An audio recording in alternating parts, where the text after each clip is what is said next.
हाँ जी, नमस्कार। स्वागत है बच्चों आप सभी का विश्वास कैरियर इंस्टीट्यूट के ऑनलाइन प्लेटफॉर्म पर। आज हम डिस्कस करेंगे सेमेस्टर प्रणाली जो है उसके अंदर जो जूलॉजी है उसके सिलेबस के बारे में बात करेंगे। और मेनली जो सेमेस्टर थर्ड है उसके सिलेबस के बारे में हम डिटेल में बात करने वाले हैं। पंडित दीनदयाल उपाध्याय शेखावाटी यूनिवर्सिटी उसके अंदर जो जूलॉजी है उसके सेमेस्टर के अंदर कौन कौन से पेपर है और कौन से सेमेस्टर में किस तरीके से हम डिस्कस करने वाले हैं। सेमेस्टर फर्स्ट के अंदर biology of non coded paper चलता है। सेकंड सेमेस्टर के अंदर comparative anatomy and development biology of vertebrate है। और जो थर्ड सेमेस्टर है उसके अंदर cell biology and molecular biology है। इसके बारे में सेमेस्टर जो फोर्थ है उसके अंदर क्या मैमेलियन फिजियोलॉजी एंड बायोकेमिस्ट्री है। हम बात करने वाले हैं सेमेस्टर थर्ड की। ठीक है, देखिए सेशन 2024-25 के लिए जो जूलॉजी है उसका जो सेमेस्टर थर्ड है इसके सिलेबस के बारे में अपन बात करेंगे। देखो आपको यहाँ पर डबल लिखा हुआ दिखेगा, cell biology molecular biology, cell biology and molecular biology laboratory. ये प्रैक्टिकल से संबंधित है ये। ठीक है, थ्योरी का पेपर ये रहने वाला है जहां पर इसके सिलेबस में कौन कौन से टॉपिक हमारे हैं जिनको हमें पढ़ना है। तो semester third cell and molecular biology syllabus है आपका 4 यूनिट के अंदर डिवाइड होगा। कौन कौन सी यूनिट के अंदर क्या पढ़ना है, देखो जैसे नाम से आपको दिखाई दे रहा है cell biology and molecular biology, यानी सेल के बारे में पढ़ना है। सेल की पूरी स्ट्रक्चर पढ़नी है, सेल कैसे मेम्ब्रेन है, कैसे ट्रांसपोर्टेशन होता है, कौन कौन से सेल ऑर्गेनल्स होते हैं, कैसी उनकी स्ट्रक्चर होती है, कैसे उनके फंक्शन होते हैं, इन सब के बारे में पढ़ेंगे। और मोलिकुलर बायोलॉजी के बारे में पढ़ेंगे, आणविक जीविकी के बारे में, जहां हम डीएनए के बारे में डिटेल में चर्चा करेंगे, कैसे इसमें रेप्लिकेशन होता है, कैसे ट्रांसक्रिप्शन होता है, कैसे ट्रांसलेशन होता है। देखते हैं कौन कौन से सेक्शन के अंदर क्या क्या दिया गया है। जो यूनिट फर्स्ट है इसके अंदर अपन देखेंगे ओवरव्यू ऑफ सेल, सेल के बारे में देखेंगे, प्लाज्मा मेम्ब्रेन के बारे में पढ़ेंगे और एंडो मेम्ब्रेन सिस्टम के बारे में पढ़ेंगे। जैसे कौन कौन से टॉपिक है इसके अंदर, microscopic technique, phase contrast and electron microscope, in microscope के बारे में बात करेंगे। क्योंकि सेल की हमें स्टडी करनी होगी तो किसकी सहायता लेनी पड़ेगी, हमें माइक्रोस्कोप की हेल्प लेनी पड़ेगी। तो थोड़ा बहुत हमें माइक्रोस्कोप के बारे में जानना जरूरी है। तो यहाँ पर फेज कॉन्ट्रास्ट और इलेक्ट्रॉन माइक्रोस्कोप के बारे में अपन बात करेंगे। अगला पॉइंट है मेम्ब्रेन बायोलॉजी, जिसके अंदर transport across membrane, active and passive transportation, facilitate transport, cell junction, यानी इनके बारे में पढ़ेंगे। यानी सेल मेम्ब्रेन पढ़ेंगे और सेल मेम्ब्रेन के द्वारा कैसे ट्रांसपोर्टेशन होता है, यानी कैसे परिवहन होता है विभिन्न पदार्थों का, सक्रिय परिवहन हो गया, निष्क्रिय परिवहन हो गया, इन सब के बारे में हम यहाँ पर देखने वाले हैं। इसके अलावा सेल जंक्शन है, टाइड जंक्शन है, एडेरेंस जंक्शन है, गैप जंक्शन है, ये सारे के बारे में अपन बात करने वाले। यानी यहाँ पढ़ेंगे अपन मेम्ब्रेन के बारे में, सेल मेम्ब्रेन से संबंधित जितने भी पॉइंट है इन सबको अपन कवर करने वाले हैं। इसके अलावा GERL सिस्टम, ये GERL सिस्टम क्या होता है, जी का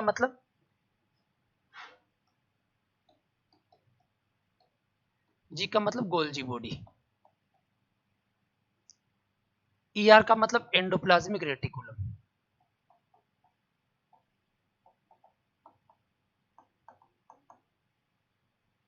और L का मतलब लाइसोसोम। इन तीनों के द्वारा एक सिस्टम बनता है, अंतर्निहित सिस्टम बनता है, उनके बारे में पढ़ेंगे। यानी GERL सिस्टम के अंदर अपन एंडोप्लाज्मिक रेटिकुलम, गोल्जी बॉडी और लाइसोसोम के बारे में पढ़ेंगे। कैसे एक दूसरे के साथ में ये इंटर रिलेटेड होते हैं, कैसे ट्रांसपोर्टेशन करते हैं, कैसे विभिन्न पदार्थों का इसके द्वारा सिंथेसिस होता है, और कैसे ये पदार्थों को एक्सक्लूड करने का काम करते हैं, सारा GERL सिस्टम के अंदर अपन पढ़ेंगे। जैसे endoplasmic reticulum, Golgi apparatus, signal hypothesis, vesicular transportation from ER to Golgi apparatus, protein sorting and transport from Golgi apparatus, coated vesicle, lysosome, peroxisome, structure and function of mitochondria, mitochondria की structure और function पे बात करेंगे, यानी इनकी संरचना और कार्य देखेंगे, इनके अंदर कैसे एटीपी का फॉर्मेशन होता है, इन सब के बारे में देखेंगे। यानी इस पार्ट के अंदर अपन golgi body, endoplasmic reticulum, lysosome, peroxisome और माइटोकॉन्ड्रिया के बारे में बात करेंगे। क्योंकि जैसे अपन सेल की स्टडी करते हैं तो सेल के अंदर कौन कौन सी सेल ऑर्गेनल्स हैं। तो सबसे पहले जैसे अपन सेल की बात करते हैं तो सेल के सबसे बाहर की तरफ क्या होता है, सेल मेम्ब्रेन होती है। तो सबसे पहले सेल मेम्ब्रेन के बारे में पढ़ेंगे कि सेल मेम्ब्रेन किस प्रकार से होती है, कैसे इसके द्वारा ट्रांसपोर्टेशन होता है। इसके बाद में सेल के अंदर जब हम चलते हैं तो विभिन्न प्रकार के हमें क्या मिलते हैं, सेल ऑर्गेनल मिलते हैं, ER मिलता है, गोल्जी बॉडी मिलता है, लाइसोसोम मिलता है, माइटोकॉन्ड्रिया मिलता है। इन सब सेल ऑर्गेनल के बारे में डिटेल में बात करेंगे, इनकी स्ट्रक्चर देखेंगे, इनके फंक्शन देखने वाले हैं। यूनिट जो सेकंड है, सेकंड यूनिट के अंदर क्या है, साइटोस्केलेटन के बारे में, जो कोशिका का कंकाल बनना होता है किस तरीके से होता है उसके बारे में पढ़ेंगे। स्ट्रक्चर एंड फंक्शन यानी इनकी संरचना और कार्य, किसकी संरचना और कार्य भी बात करेंगे हम। Microtubules, microfilament and intermediate filament, इन सब की, माइक्रोट्यूब्यूल हो गए, माइक्रोफिलामेंट हो गए, इन सब के स्ट्रक्चर और फंक्शन पे अपन बात करने वाले हैं। स्ट्रक्चर ऑफ न्यूक्लियस यानी जो केंद्रक है, सेल के अंदर न्यूक्लियस होता है उसकी स्ट्रक्चर देखेंगे। इसका इनवेलोप यानी आवरण होता है, जो केंद्रक झिल्ली होती है उसके बारे में बात करेंगे। Nuclear pore complex, transport of molecule across nuclear membrane, nucleolus यानी केंद्रिका के बारे में पढ़ेंगे। यानी यहाँ पर अपन बात करेंगे पूरी न्यूक्लियस के बारे में, पूरा केंद्रक है उसके बारे में स्टडी करने, कैसी स्ट्रक्चर होती है, कैसे इसके ऊपर आवरण बना होता है, कैसे उसके अंदर पोर कॉम्प्लेक्स होते हैं, कैसे जो अंदर न्यूक्लियोलस है केंद्रिका उसके बारे में बात करेंगे। इसके अलावा और क्या देखेंगे, तो जो न्यूक्लियस होता है, न्यूक्लियस के अंदर देखो क्या मिलता है, न्यूक्लियस के अंदर क्या होते हैं, क्रोमेटिन होते हैं। इस क्रोमेटिन के बारे में बात करेंगे। यूक्रोमेटिन है, हेट्रोक्रोमेटिन है, इसके बारे में पढ़ेंगे। क्रोमोसोम की स्ट्रक्चर देखेंगे। गिंट क्रोमोसोम, वृत्त गुणसूत्र के बारे में बात करेंगे। लेम्ब्रूस क्रोमोसोम हो गया, उनके बारे में बात करेंगे। इसके अलावा क्या पढ़ेंगे, सेल साइकिल देखेंगे, कोशिका चक्र, माइटोसिस एंड इट्स रेगुलेशन और म्यूसिस यानी माइटोसिस समसूत्री विभाजन और अर्धसूत्री विभाजन के बारे में यहाँ पर डिटेल स्टडी करने वाले हैं।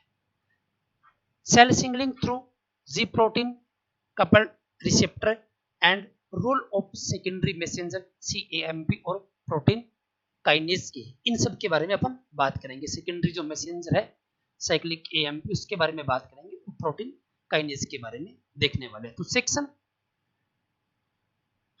जो यूनिट बी सेकंड आपकी, उसके अंदर जो न्यूक्लियस है उससे संबंधित पढ़ना पूरा का पूरा, ये मान के चलिए आप। उसकी स्ट्रक्चर कैसी है, इसके अंदर जो क्रोमेटिन है या क्रोमोसोम है, इन सब के बारे में अपन डिटेल बात करेंगे। थर्ड जो यूनिट होगी आपकी, उसके अंदर DNA रेप्लिकेशन ट्रांसक्रिप्शन के बारे में पढ़ेंगे। देखो पेपर का नाम ही क्या था, सेल एंड मॉलिक्यूलर बायोलॉजी, जहां सेल के बारे में पढ़ना है। दो आपकी जो यूनिट है वो सेल से रिलेटेड है, और जो दो यूनिट है ये आपकी मॉलिक्यूलर बायोलॉजी से संबंधित है, आणविक जीविकी से। आणविक स्तर पर मॉलिक्यूलर बेस पे अपन स्टडी करेंगे। जैसे DNA के बारे में बात करेंगे, DNA का रेप्लिकेशन और उसका ट्रांसक्रिप्शन है वो पढ़ने वाले हैं कि DNA का रेप्लिकेशन कैसे होता है, चाहे वो प्रोकैरियोटिक हो चाहे यूकैरियोटिक हो, इसके अंदर किस तरीके से ट्रांसक्रिप्शन होगा, प्रोकैरियोट के अंदर कैसे होगा, यूकैरियोट के अंदर क्या होगा, RNA पॉलीमरेज जो एंजाइम होगा उसके बारे में देखेंगे। ट्रांसक्रिप्शन यूनिट के बारे में बात करेंगे, ट्रांसक्रिप्शन जो फैक्टर है उन सब के बारे में देखेंगे। तो मुख्य रूप से आप समझोगे तो इस यूनिट के अंदर आपको DNA रेप्लिकेशन और ट्रांसक्रिप्शन इनके बारे में अध्ययन डिटेल में करना है। यूनिट फोर्थ जो है वह post transcriptional modification, translation and gene regulation, इनके बारे में पढ़ना है। यानी यहाँ पर पढ़ेंगे कि जो पोस्ट ट्रांसक्रिप्शनल मॉडिफिकेशन होते हैं, ट्रांसक्रिप्शन के बाद के जो मॉडिफिकेशन होते हैं उनके बारे में बात करेंगे। ट्रांसलेशन पढ़ेंगे, क्योंकि जैसे अपन सेंट्रल डोग्मा थ्योरी पढ़ते हैं कि DNA से DNA का फॉर्मेशन, रेप्लिकेशन,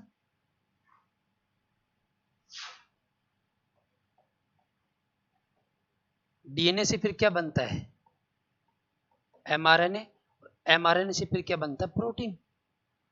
DNA से DNA का फॉर्मेशन, इस प्रोसेस को क्या बोलते हैं अपन, रेप्लिकेशन बोलते हैं। DNA से mRNA की प्रोसेस को अपन क्या बोलते हैं, ट्रांसक्रिप्शन बोलते हैं। mRNA से प्रोटीन फॉर्मेशन की प्रोसेस को अपन क्या बोलते हैं, ट्रांसलेशन बोलते हैं। इन्हीं के बारे में तो पढ़ना है, रेप्लिकेशन, ट्रांसक्रिप्शन और ट्रांसलेशन। यही तो है दो यूनिट के अंदर, यूनिट थर्ड और यूनिट फोर्थ के अंदर। जैसे केपिंग, पॉलीएडेनाइलेशन, RNA splicing mechanism, genetic code, process of protein synthesis in prokaryote, transcription, regulation in prokaryotes, lac operon, catabolism, repression and tryptophan operon, attenuation, इन सब पॉइंट के बारे में पढ़ेंगे। यानी ट्रांसक्रिप्शन के बाद के जो इवेंट है उनको अपन देखने वाले हैं। मेजरली जैसे ट्रांसलेशन है, इनके बारे में हम डिटेल में स्टडी करेंगे। तो ये था सेमेस्टर जो थर्ड है, उस सेमेस्टर थर्ड का सिलेबस। कौन से सब्जेक्ट का, ये जूलॉजी का है। ठीक है, तो जूलॉजी के अंदर सेशन 2024-25 के लिए जो थर्ड सेमेस्टर में रहने वाला पेपर है वो है सेल एंड मॉलिक्यूलर बायोलॉजी।